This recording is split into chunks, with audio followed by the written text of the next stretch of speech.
Welcome back to the channel. We got a pretty good one today. Today we're gonna be laying out the blueprint of how to bulk because we're the bulk bros, and look at that forearm and Front double bicep for y'all, real quick. yeah, boys. So I think if there's anyone who has some expertise in bulking, that would be us. And Yeah, we yeah, started real skinny. I don't know if anyone would believe it, but most people don't. They think we started fat, but we were string bean like twigs when we started. We'll pop up some pictures on the screen for y'all real quick, just so you could see, get an idea of kind of where our starting point was. And this is a very passionate, important subject for us because we're the bulk brothers. Like, to be honest, I don't think I've ever seen a natural who says I'm lean bulking and actually gets they're all big. tiny, If you bruh. want to get actually massive, you got to do the bulk the right way. Throw in a little junk. You know what I'm saying? We'll get to that. We'll get to the details and the The nitty nuances gritty. shortly. Personally, I started out around like 165 pounds, and my peak weight on my first bulk was 208 pounds. So that's a fair bit of weight, you know. Strength got up to 300-pound one rep max on bench, 410 on squat, and I don't deadlift, so whatever. But pretty strong, and that was 2 years into lifting. So I started at around 170 when I first started lifting. I gained an initial, I want to say, 25 pounds, and then I went into like a little maintenance mini cut phase, and then I gained about 30 more pounds to get up to 220, which is my all-time peak weight. In that time, I got around a 4-plate squat and a 275 bench. Don't really deadlift, so all right, so the most important part about bulking, obviously, eating. You gotta eat, man. You gotta take the calories back, and you gotta feed the body to get bigger, man.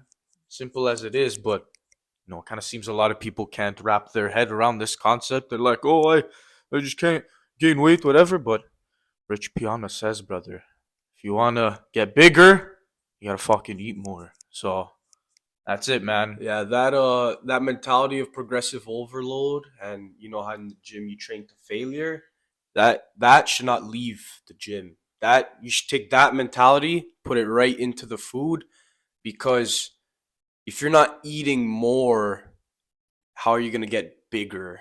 Let's say, for example, you go from 195 pounds to 205 pounds. You can't be eating the same stuff that you're eating before in order to gain weight. The same way that when you train, you can't train the same weights all the time and expect to get big, right? So it's that progressive overload mentality shouldn't leave the gym.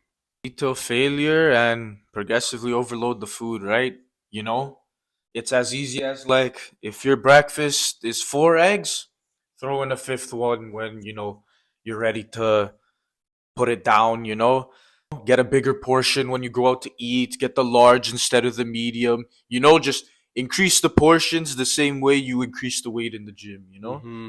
Eat till failure, train till failure, get big. The easiest way probably to boost calories, liquid calories, boys. You gotta, whatever it is, high calorie shakes, milk, Juice. juice, um, you know, yeah, a little soda. One thing we always do is drink a liter of chocolate milk after the workout. Right after the workout, we'll walk across to the corner store, grab a liter of chocolate milk, and just boom. And you want to do that before your meal, so you're getting in like around 1,000 calories just from the chocolate milk.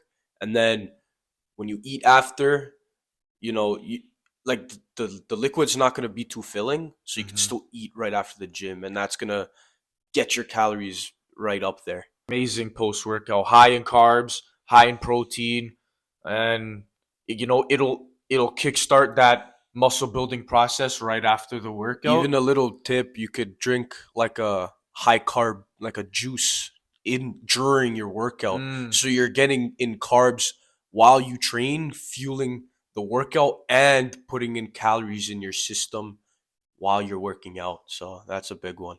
Another tip: eat some junk food. Eat, whatever kind of bull crap you have in your house or whatever. Eat some junk food if your main priority is to put on weight, put on muscle, and build strength, and you just can't seem to do it. You know, Reach for that cookie. Sam Sulek says it, Reach for man. the donuts. Yeah, reach for the ice cream, reach for the fries, whatever it is, man. Anything to boost your calories, just take it back. Just eat One of it. my core philosophies is to eat the bulk of your diet, eat it clean. So, like, you want your Mm-hmm. eggs, you want your chicken, you want your broccoli, you want your rice, whatever it may be.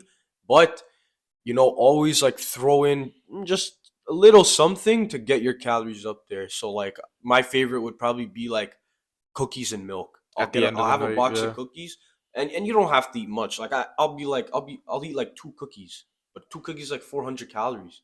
You know what I mean? So Mm-hmm. two cookies, some milk on top of that clean diet you're eating. It's not gonna make you too unhealthy, and it's gonna get your calories up there so you can gain that size you want to gain. For sure, boys. And like, if you need obviously some calories at the end of the night, you don't hit your calories. Peanut butter. Spoon some peanut butter.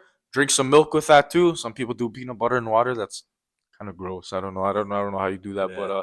peanut butter, milk. Just spoons of peanut butter at the end of the night. You'll get your calories right up there. Even one thing I used to like doing when I was hard gaining was throw some ice cream or like some Nutella in a shake. So you have your shakes with protein, peanut butter. I used to put ice cream, milk, oats, honey, whatever, just whatever you could throw in there. You can even put olive oil in the shake if you want to get more calories. Like whatever you throw in there. You're gonna eat some fast food for the calories.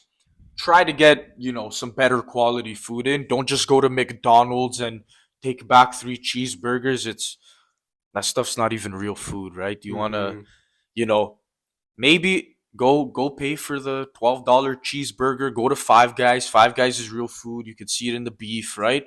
And that's high calorie, and that beef is actually gonna go right into the muscle, unlike that McDonald's or Yeah, like whatever. you think you're eating, yeah, a burger from McDonald's, it's beef, whatever, but it's like 95% substitute and fillers. Like you're not even getting real protein, amino acids, stuff that's actually going to help you grow, right? It's like like you said, if you're going to eat fast food, opt for a quality option. For sure. Obviously, another very important part about bulking is the training. You want to, on a bulk, maximize your strength gain and maximize your hypertrophy gain.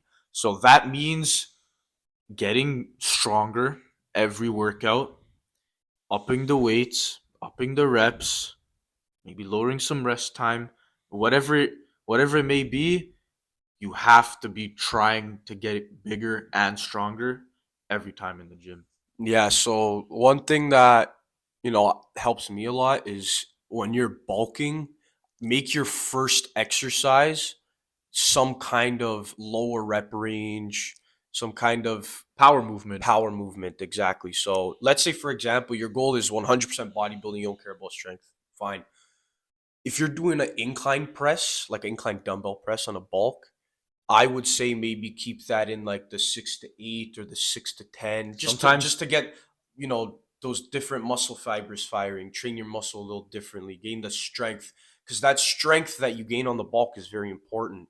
If you gain that strength when you cut down, it allows you to retain more muscle, so that you're not going to look flat. You're still going to be strong even when you're cutting. So that strength you gain on the bulk is very important. I would say sometimes even throw in some like 1 to 5 rep sets on like bicep curls, chest press, shoulder press, like any kind of leg movement. Like if your core like training style would obviously be for bodybuilding, you know, do your 8 to 12 reps, 6 to 12 reps, all that stuff, but maybe a few times a workout, once or twice a workout, throw in 1 to 5 reps, and that'll just really like put the muscle under a different kind of stress, which is very, very important for muscle growth. It's also key to train really hard on the bulk, as hard as you possibly can. Like for us, our philosophy is more low volume, high intensity, closer to failure kind of sets. But if even if you do like high volume, it's very important that you're really like hitting your muscles hard. Like the bulk's all about growth. You want to eat it like you eat your good food as much as possible. You want the first step is the training. You want to damage the muscle, and then everything else you're doing outside of the gym is to repair the muscle so that it grows. The last, but I wouldn't say the least either, still a very, very important factor when it comes to muscle growth: sleep. Sleep is when you're recovering. You want to make sure that you are getting at least a good 8 hours of sleep every single night so that you're able to recover from your workouts and that you're able to achieve more output in your coming workouts. That's why sleep is very important. I would say be in the bed for 9 hours at least, because obviously the time you're in the bed is not how long you're actually sleeping. So 9 hours at least. I mean, whether you train or not, like most people around our age, I'd say most people, period, just don't sleep enough. Like, sleep is so important. Sleep is so important for your hormones, for your mental health, for your physical health, everything, right? And especially if you're in the gym, how are you going to create that growth if you're not recovering, if you're not sleeping? All the good stuff, all the growth happens in the sleep. It doesn't happen when you're training. You're not going to press a dumbbell and then just grow. You create the damage, eat the food, and all that, all the like the repairing process, it all happens in the sleep. So sleep is very important.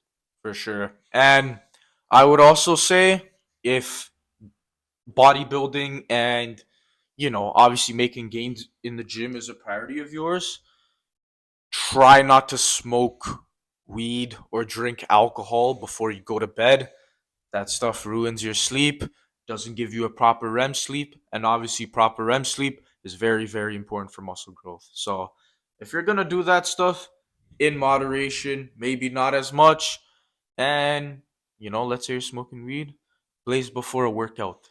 That's probably the best time to, and then it'll kind of wear off, and you'll get a better sleep at nighttime. So yeah, Quick tip, I would say, everyone's body is different. So in this bulking phase, it's important that you try different training styles. Try what works, what doesn't.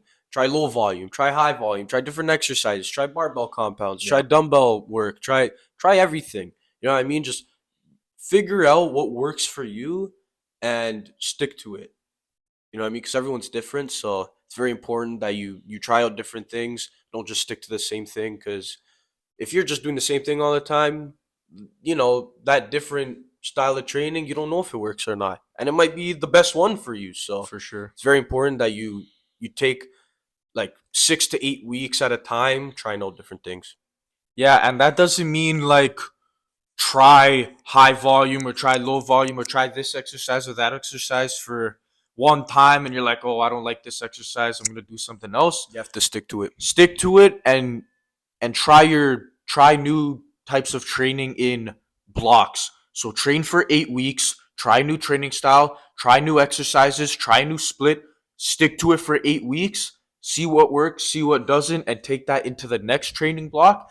And by that, that's how you're really gonna dial down your training and figure out what works for your body, what exercises do, and what split and obviously rest days and all that kind of stuff. That's how you're really going to dial down your training. And once that's figured out, I think you're going to start to make some really serious gains. Well, we hope you took something away from this video, and we hope to see you all getting on that bulk, making those gains, not staying in a deficit, applying that surplus, getting huge, getting strong, all the good stuff. Yeah, and we're on our bulk right now, getting It's stronger every amazing. week, getting bigger. It's the best. It is the best. Me personally, I don't know why you'd want to stay small and lean, bruh.